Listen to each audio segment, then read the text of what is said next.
Hi friends, welcome to Taj investment.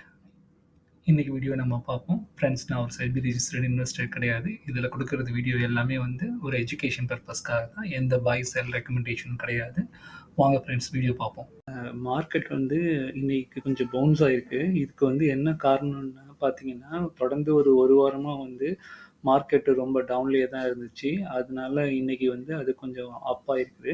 So friends, இந்த வீடியோவை skip பண்ணாமல் பாருங்கள். இந்த வீடியோவோட கடைசியில் வந்து எப்படி வந்து எந்த மாதிரி நேரத்தில் வந்து ஒரு ஸ்டாக் பியரிஸ்லேருந்து புல்லிஷாக மாறுது, அது நம்ம எப்படி ஐடென்டிஃபை பண்ணலாங்கிறது சார்ட்டோட நான் உங்களுக்கு எக்ஸ்பிளைன் பண்ணுறேன். அதுக்கப்புறம் பார்த்தீங்கன்னா, இன்னைக்கு வந்து செக்டார் வந்து முக்கியமாக ஒரு 13 செக்டார் வந்து லாபத்தில் தான் இன்னைக்கு க்ளோஸ் ஆனுச்சு. இன்னைக்கு மார்க்கெட் ஓவராலாகவே நல்லா தான் இருந்துச்சு. மெயினா தகவல் தொழில்நுட்பம், அப்புறம் எண்ணெய், எரிவாயு இந்த மாரி துறைகள்லாம் வந்து நல்ல ஒரு ஏற்றத்தோட காணப்பட்டது. அதுக்கப்புறம் பார்த்தீங்கன்னா ஃப்ரெண்ட்ஸ், இப்ப இந்திய கவர்மெண்ட் வந்து ஒரு 4 பேங்க்ல மைனாரிட்டி ஸ்டாக்ஸ வந்து விக்கிறதுக்காக பிளான் பண்ணியிருக்காங்க. அது வந்து என்னன்னா, சென்ட்ரல் பேங்க்கு, அதுக்கப்புறம் இந்தியன் ஓவர்சீஸ் பேங்க்கு, யூகோ பேங்க், அப்புறம் பஞ்சாப் அண்ட் சிந்த் பேங்க். இந்த 4 பேங்க்லயும் அவங்க விக்கிறதா பிளான் பண்ணியிருக்காங்க. ம் அ அ இந்த அதிகமா இப்ப கரண்ட்லா வித்தது வந்து காரணமா இருந்தது தான் ஒரு காரணம்னு சொல்லிட்டு அவங்க எல்லாருமே இது பண்றாங்க. இப்ப நம்ம வந்து எப்படி வந்து ஒரு ஷேர் வந்து மார்க்கெட்லேருந்து பியரிஷ்லேருந்து புல்லிஷ் டெர்ம்க்கு மாறுதுங்கிறத பத்தி நம்ம இப்ப டிஸ்கஸ் பண்ணுவோம் ஃப்ரெண்ட்ஸ். மார்க்கெட் வந்து இன்னைக்கு அதுக்கப்புறம் ஃப்ரெண்ட்ஸ், இப்போ வந்து உங்களுக்கு வந்து டிவிடெண்ட் வந்து 2 கம்பெனி குடுக்கறதா அனௌன்ஸ் பண்ணியிருக்காங்க. ஒண்ணு வந்து பெர்ல் குளோபல், அதுக்கப்புறம் இன்னொன்னு வந்து அ உங்களுக்கு வந்து பேமெண்ட் வந்து பெர்ல் குளோபல் வந்து இன்ட்ரீமா வந்து 12.50 டிவிடெண்ட் குடுக்குறேன்னு சொல்லியிருக்காங்க. அதுக்கப்புறம் இப்ப 22 கேரட் கோல்டோட ரேட் பார்த்தீங்கன்னா, ஒரு ரூ. 60 ஒரு கிராமுக்கு அதிகமாயிருக்கு. அதாவது இன்னைக்கு வந்து 1 கிராம் வந்து ரூ. 7,145, 10 கிராம் வந்து ரூ. 71,450 விக்கிது. இப்போ வந்து நம்ம பியரிஷ்லேருந்து புல்லிஷ்க்கு சேஞ்ச் ஆகுற பேட்டர்ன் பத்தி பார்ப்போம் ஃப்ரெண்ட்ஸ். அது பார்த்தீங்கன்னா, இப்ப எப்படி வந்து ஒரு ஷேர் வந்து அ பியரிஷ்லேருந்து எப்படி புல்லிஷ்க்கு மாறுங்கிறத பார்ப்போம்.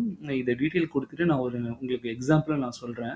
இப்ப வந்து பார்த்தீங்கன்னா, ம் அ மூவிங் ஆவரேஜ் வந்து 50 டேஸ் மூவிங் ஆவரேஜ்ன்னு இருக்கு. 200 டேஸ் மூவிங் ஆவரேஜ்ன்னு இருக்கு. இது வந்து என்னன்னா, 50 டேஸ் மூவிங் ஆவரேஜ் வந்து ஷார்ட் டெர்ம் மூவிங் ஆவரேஜ்ன்னு சொல்லுவாங்க. இது வந்து 200 மூவிங் ஆவரேஜ விட கிராஸ் பண்ணி மேல போனுச்சுன்னா, அது வந்து ஒரு கோல்டன் கிராஸ்ன்னு சொல்லுவாங்க. அதுதான் வந்து ஒரு பொட்டன்ஷியலா புல்லிஷ் டெர்ம வந்து குறிக்குது. அதே மாரி ரிலேட்டிவ் ஸ்ட்ரென்த் இண்டெக்ஸ் இருக்குல்ல, அது வந்து என்னன்னா, 30க்கு மேல போயிட்டு இருந்துச்சுன்னா, அது வந்து ஓவர் சோல்டு கண்டிஷன்லேருந்து மாறி பை இதுக்கு வருதுன்னு அர்த்தம். ஸோ அது வந்து 70க்கு மேல போணுச்சுன்னா, நம்ம வாங்குறத அவாய்ட் பண்ணிக்கணும். அது ஒரு இண்டிகேட்டர். அதே மாரி வந்து மூவிங் ஆவரேஜ், கன்வர்ஜென்ஸ், டைவர்ஜென்ஸ்ன்னு இருக்குது. அதுவும் நம்ம பார்க்கலாம். ஆனா இது எல்லாமே நடக்கும்போது வேல்யூமும் இன்கிரீஸ் ஆயிருக்குங்கிற மாரி பார்க்கணும். நான் ஒரு 4 ஸ்டாக்க வந்து இப்ப இந்த ரீசென்ட் டைம்ல வந்து பேரிஸ் டெர்ம்லேருந்து புல்லிஷா மாறி இருக்கிறத வந்து உங்களுக்கு நான் சொல்றேன். என்னென்ன ஸ்டாக்ன்னு சொல்லிட்டு. 2வது வந்து மேக்ரோடெக் டெவலப்பர்ஸ், 3வது அவந்தி ஃபுட்ஸ், 4வது இந்தியன் ஹோட்டல். இந்த ஷேர்லாம் எப்படி வந்து பியரிஷ்லேருந்து புல்லிஷ்க்கு மாறி இருக்குங்கிறத வந்து பார்ப்போம். இது அவந்தி ஃபீட்ஸ் இத பாருங்க. இந்த ஷேர் வந்து 200 டேஸ் மூவிங் ஆவரேஜ் வந்து 584ல இருக்குது. இந்த இடத்துல வந்து பார்த்தீங்கன்னா, 50 டேஸ் மூவிங் ஆவரேஜ டச் பண்ணிட்டு மேல போயிட்டு இருக்கு. அதே மாரி ரிலேட்டிவ் ஸ்ட்ரென்த் இண்டெக்ஸும் பார்த்தீங்கன்னா, 53க்கு மேல இருக்கு. இப்ப வருண் பெவரேஜஸ் பத்தி பார்ப்போம். வருண் பெவரேஜஸ் வந்து நான் வந்து ஒரு ட்ரெண்ட் லைன் நான் போட்டேன். அதாவது எதுல வந்து அ ரெசிஸ்டன்ஸ் இருக்கு, எங்க வந்து சப்போர்ட் இருக்குன்னு சொல்லிட்டு.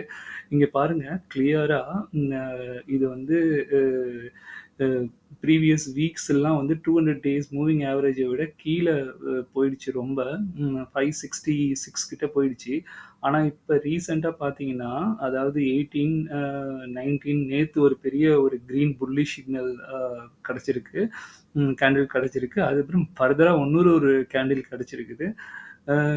பாருங்க இது 2மே வந்து 200 days moving average, 15 days moving 50 days moving average விட்டு 2யுமே கிராஸ் பண்ணி மேல போயிட்டுருக்கு.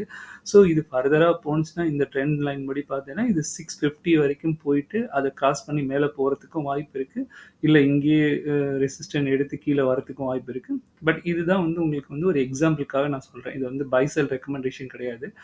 அதாவது எப்படி வந்து ஒரு ஷேர் வந்து பியரிஷ்லேருந்து புல்லிஷா மாறுங்கிறத பத்தி தெரிஞ்சுக்கலாம்.